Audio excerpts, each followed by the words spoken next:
لا للأسف مش هينفع. طيب المكالمة مذاعة على الهوا، موافقة بالإذاعة؟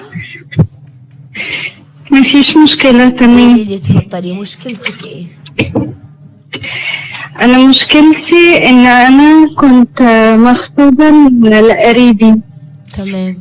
قريبي دوت كان بيحبني بقاله 7 سنين وأنا رافضة الموضوع تماما. فجيت بعد 7 سنين قلت خلاص محترم وبيحبني وشاريني، أنا هوافق واديله فرصة. وهو ما ملش طول 7 سنين تماما، قعد يزني بطريقة رهيبة ومتمسك بيا. حلو. فالمهم انا جيت بعد 7 سنين وافقت، اللي هو من سنة كان في العيد الكبير. واتخطبنا وعملنا خطوبة كبيرة.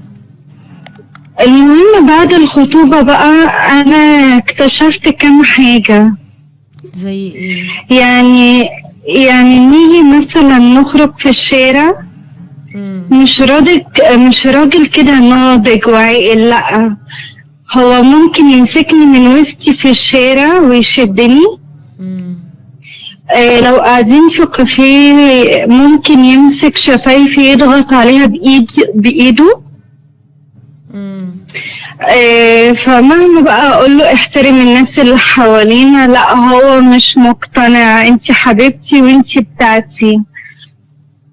فطبعا الموضوع مش كده، بس هي ابتدت كده. لقيت بقى بعد كده نبقى ماشيين مثلا في مول او اي حاجة، الاقيه سوري انا اسفة يعني يضربني من ورا. فطبعا كنت بضربه. يضربك على جسمك من ورا؟ مظبوط. طبعا كنت انا تلقائي من كسوفي بضربه، بتعصب عليه. يجي بقى بعد كده الاقيه لسانه طويل جدا، يعني يقعد يشتمني شتايم صريحة. وممكن مثلا لو حابب يسلم على مامتي يقول لي ايه انتي مامتك الكذا عاملة ايه، بشتيمة. فاللي هو يقعد بشتيمة، يعني يشتم مامتي. حتى لما مامتي جت في مرة سمعته واعتذر وبرضه عاد الموضوع تاني.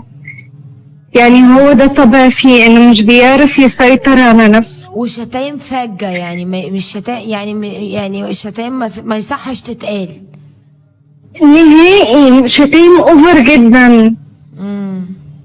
انا حتى ما اقدرش اقولها بيني وبين نفسي. المشكلة بقى الأكبر إن أنا لما مسكت تليفونه اكتشفت إن هو ليه علاقة بمرات عمه كمان. فالموضوع ده واصلة لفين؟ لا هو بصراحة أنا ما أعرفش، هو كل اللي قاله لي لما جه اعترف لي أنا يا دوب بوستها وطلعت معها البيت، بس حصل تجاوزات عن كده ولا لا الله اعلم. انت شفتي ايه لما مسكتي تليفونه؟ لا انا شفت ايه حبيبي انا معاك، انت فين دلوقتي؟ فبقول له مين دي؟ قال لي دي مرات عمي. قلت له ايه ظروفها اللي بتكلمك كده ليه؟ هو من النوع بصراحة صريح جدا ما بيعرفش يكذب. فراح هو قال لي كل اللي حصل بيني وبينها ان انا وصلتها البيت قبل كده وان انا بوستها، ما حصلش ما بيننا حاجات اوفر. ده عمك التالت مش عمك، يعني هو ابن عمك؟ مش لا هو مش ابن عمي، هو ابن خالة مامتي. يعني هو قريبكم بس مش ابن عمك. فهو لا هو قريب مامتي مع مرات عمه. مظبوط كده. جيت بقى قبل كده لقيته بيكلمني في التليفون وبيجيب لي سيرة مامته، ان هو كان نايم على رجليها حاطط راسه على رجليها، ففسر جسمها بقى، بيقول لي انا شفت ان هي من سوري انا اسفة من تحت مش لابسة حاجة، وبيوضح لي بقى التفاصيل. فطبعا انا اتخانقت معاه وقلت له ايه اللي انت بتقوله دوت وما ينفعش دي مامتك. نفس الكلام دوت قفشته برضو بينه وبين واحدة على الفيسبوك بيكلمها على الماسنجر وبيقول لها انت عارفة مامتي لابسة ايه؟ فطبعا هي قالت له ايه اللي انت بتقوله ده اتقي ربنا. فالبنت كانت محترمة جدا وهي عملت له بلوك. دي نقطة. فأنا ما طبعا أنا حاولت كتير إن أنا أغيره في السنة دي، هو ما اتغيرش تماما من ناحية الشتايم. معاكي انت في تجاوزات حتى في التليفون، عايز يتجاوز وانت اللي موقفاه. ده في التليفون وفي البيت وفي رمضان.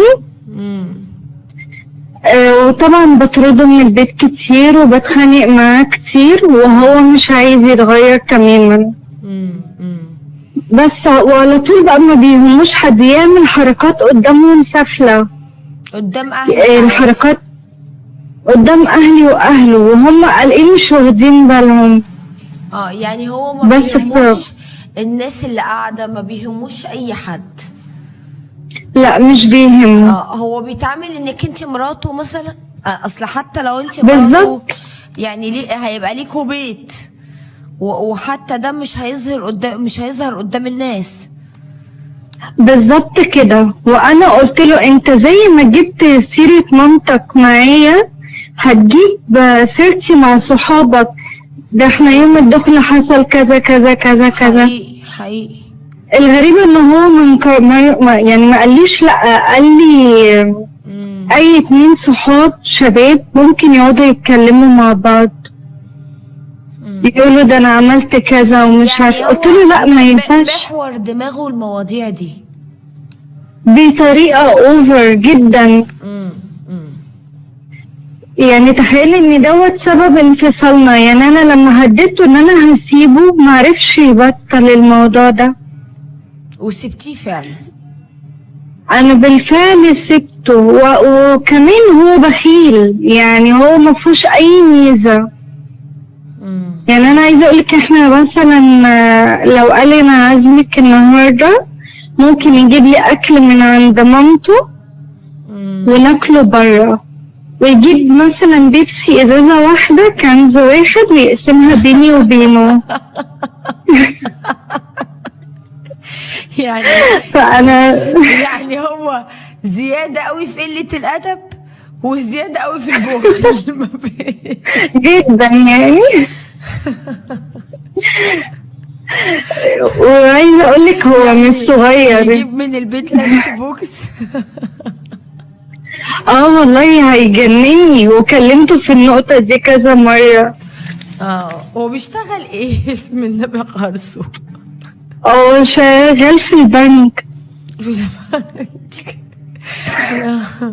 مجال ده اكيد بيعمل مشاكل كتير في الشغل اكيد. يعني انا عايزه اقول لك قال عليه متحرش البنك. مش لا هو مش متحرش، هو دمه شربات على فكره. بس عارفه كأن طفل في المكان عامل دوشه. بس انما مش هيقدر ان هو يتحرش في الشغل. هو بيستظرف. يعني هو مقضيها استظراف واستخفاف وكله تحت مسمى الهزار. بالظبط. لان هو انا عايزه اقولك هو في النقطه دي شاطر جدا ان يستظرف. وانا قلت له الهزار الكتير بيقل من قيمتك، فانت ما ينفعش ان انت تفضل كده. هو عنده 30 سنه مش صغير. مش صغير طبعا. بس هو عايش الدور ومستهبل جدا بطريقه صعبه. بس هو كمان غريب. يعني ده بني ادم مريض. انا حاسه ان هو عنده مرض، لان اللي يجيب سيره امه ويعمل علاقه مع مرات عمه حتى لو حاجه من فوق الوش كده زي ما هو قال، يعني انا يا دوبك بوستها، وده اساسا ده واليعوذ بالله ده زنا محارم. ده اكيد.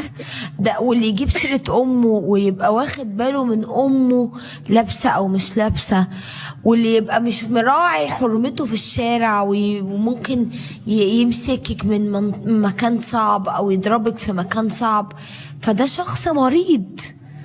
ده شخص مريض جدا. انا انا عايزه اقولك انا لما جيت عاتبته على نقطه مامته قال لي يخرب بيت النت وسنينه، وقلت له ليه ماله النت؟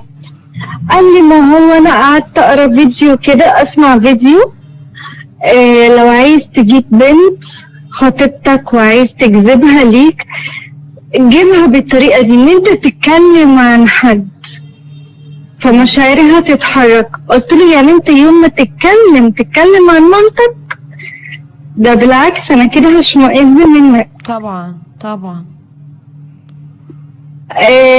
جه مرة عمل حركة غريبة، كان جايب لي كده حلويات ومحطوطة في كيس اسود، فقلت له انا عايزة اخش الحمام. فدخلنا القاعة فكان في شباب واقفين على جنب، فبصوت عالي راح قال لي طب خدي الكيس بقى يمكن تحتاجيه جوه في الحمام. خلى الشباب كلهم يبصوا ويضحكوا ويستغربوا. ده تعبان نفسيا ده مجنون ده مهبول. يعني هتعملي ايه بكيس الحلويات يعني؟ ده هو يعني الناس تفسر ان حاجه تاني في الكيس. بالظبط كده، وهم فهموا كده فعلا. ايه القرف ده؟ ده قليل ادب ده جدا، لدرجه ان مره خالص، لدرجه ان كان هيتضرب مره في الشارع بسبب شاب وقف في الشاب بيقول لي هو في حاجه هو بيضايقك؟ قلت له لا لا ده خطيبي.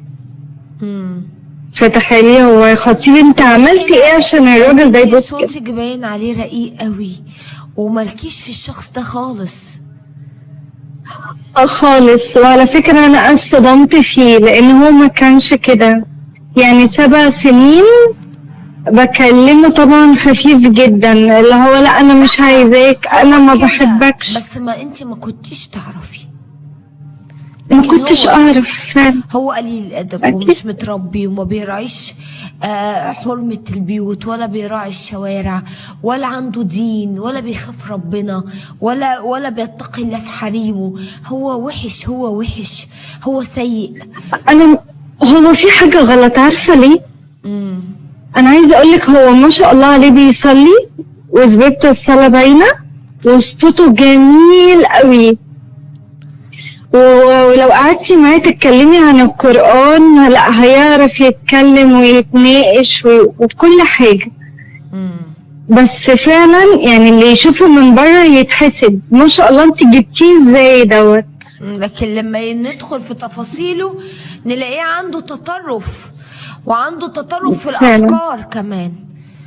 وعلى فكرة فعلا الحمار بيشيلوه كتب وبيمشي بيها يوصل بيها، هو مش فاهم هو شايل ايه.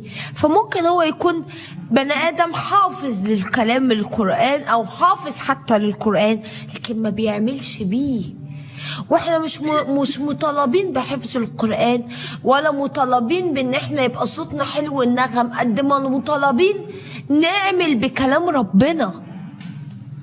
صح. وعلى فكرة انا لما سبته اتفضلي. انا لما سبته انا سبته في رمضان، لان هو احنا خلاص بقى احنا جينا في رمضان وانت غلطت مرتين. غلطت اول يوم رمضان ونبهتك، ورحت غلطت 15 يوم في رمضان. ايه في اول يوم؟ اول يوم رمضان جالي البيت بعد الفطار، قعد معايا شويه ولقيته بيحاول ان هو يقرب لي ويعمل تجاوزات، فانا طردته وقلبت عليه وقلت له احترم شهر رمضان، ده صيام وقرآن، ازاي تعمل كده؟ رحنا لهم 15 يوم رمضان معزومين هناك. هو قاعد ما بيعملش حاجة غير ان عمال يكتشفني، قدامه طفلة صغيرة قدامه عمال يكتشف فيها، يعني بيقرب لي وبيعمل حاجات غريبة. فمن هنا بقى انا نهيت معاه. لا هو بني ادم غير سوي ومش هيبقى مريح ابدا.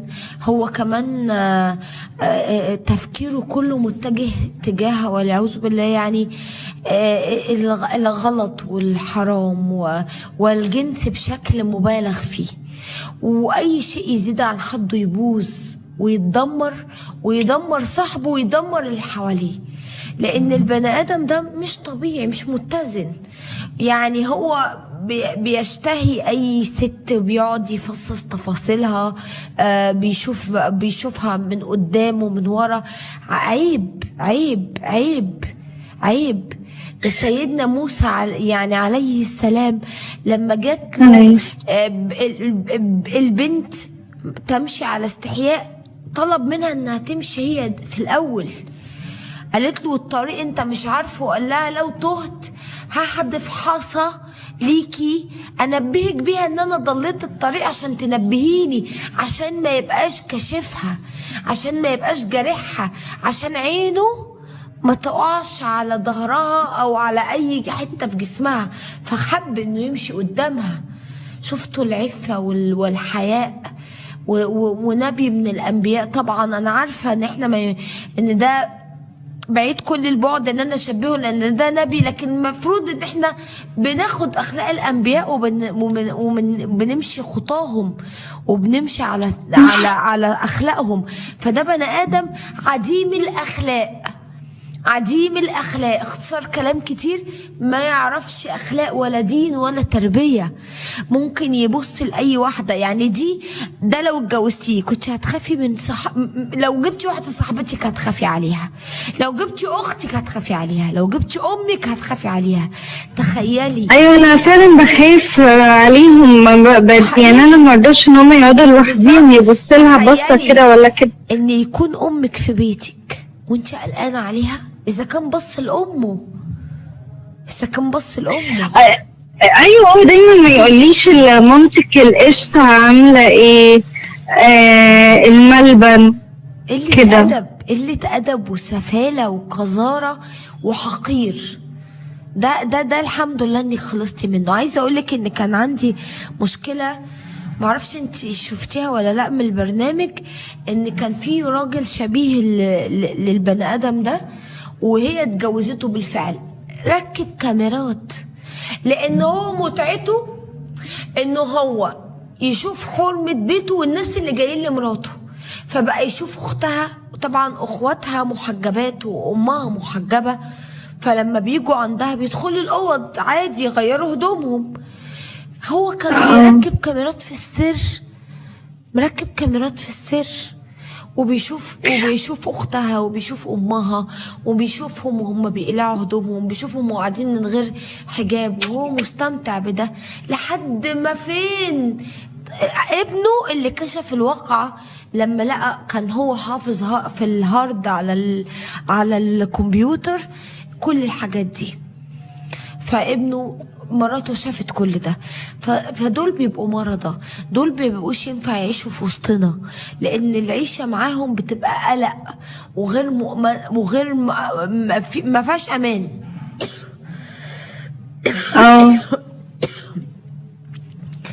فقرارك صائب 1,000,000%. انا وعايزه اقول لك ان من ناحيه اللبس انا مش عارفه البس ايه.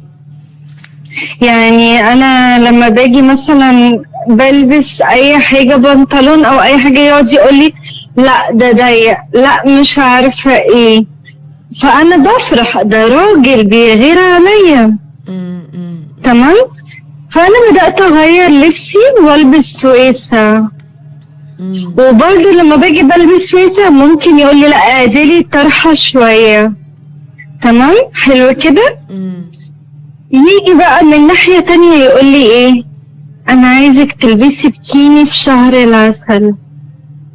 وانا اقول له لا انا عمري ما هعمل كده، انا محجبه. ويجي بعد شويه الاقيه مثلا يتخيل ان انا على البلاش وبرقص في وسط رجاله وهو مبسوط قوي. هو مريض، ويقول لي ده هو مريض، هو عنده دياسة وهو مريض. فهو عنده على فكرة لازم يعالج نفسه، لإما هيروح في حتة وحشة قوي. الحمد لله انك خلصتي منه، الحمد لله. انت بنت حلال وطيبة. طبعا بيحاول يرجع. ايه جدا، ده لحد النهارده بيحاول. طب ارجوكي اوعي تعملي ده.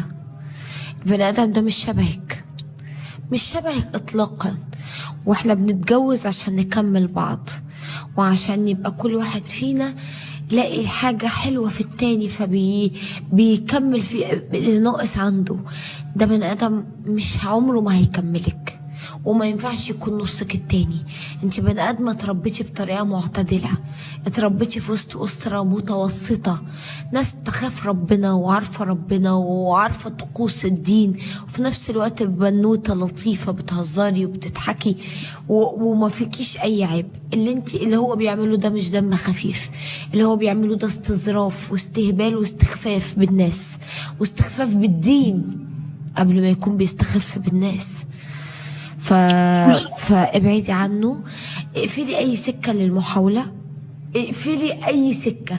يعني ما تحاوليش حتى تضعفي بمحاولته، زي ما قعد 7 سنين يتحايل انه يوصلك. ده مريض، والحمد لله انك وافقتي وقلتي عشان تكتشفي اللي انت حكيتيه. وانا عارفة ان انت حكيتي جزء صغير من الواقع. دي حقيقة، بس أنا كنت عايزة أخد رأيك في نقطة أخيرة. اتفضلي. هو كان لما جبنا الشبكة، هو المفروض الشبكة اللي جايبها لي ب20,000. هو دفع 7,000 وأنا دفعت الباقي، وهو قسط لي حاجة في حاجة. جميل. فلما أنا دلوقتي بيطلب الشبكة مني، عايز الذهب وعايزه بسعر اليوم. يعني مثلا لو احنا جايبين 5 جرام، اضربي ال5 جرام في النهارده. لا يا فقلت